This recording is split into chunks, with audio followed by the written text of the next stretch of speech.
bir oy oldin әзірләнә башладык инде, тем более bizning rayonda o'tkash aybat bitirib hisoblaytirak kerak. Shunga ko'ra tirishdik. Xalasani shahar uchun qiziqlik da kerak, tezlik da, qavshamasa kerak bo'ladi. Qavshatsan, onda pожарный рукаваны тоштырган бигавр була.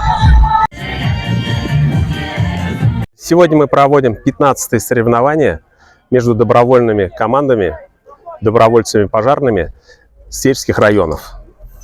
Сегодня приехало у нас 43 района. Добровольцы — это основная наша помощь в оказании, в первом реагировании на пожары в сельской местности, в сельских поселениях, в районных центрах. Если мы берем по республике, у нас порядка 650 добровольных пожарных команд и более 3000 добровольцев.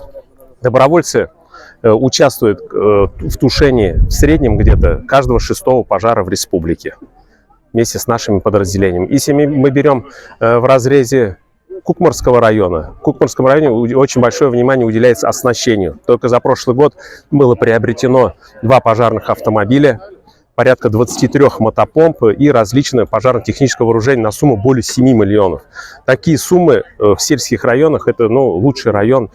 Но сами понимаете, огонь ничего не оставляет, поэтому лучше огонь предупредить, пожары предупредить, чем их тушить. И здесь именно уделяется большое внимание.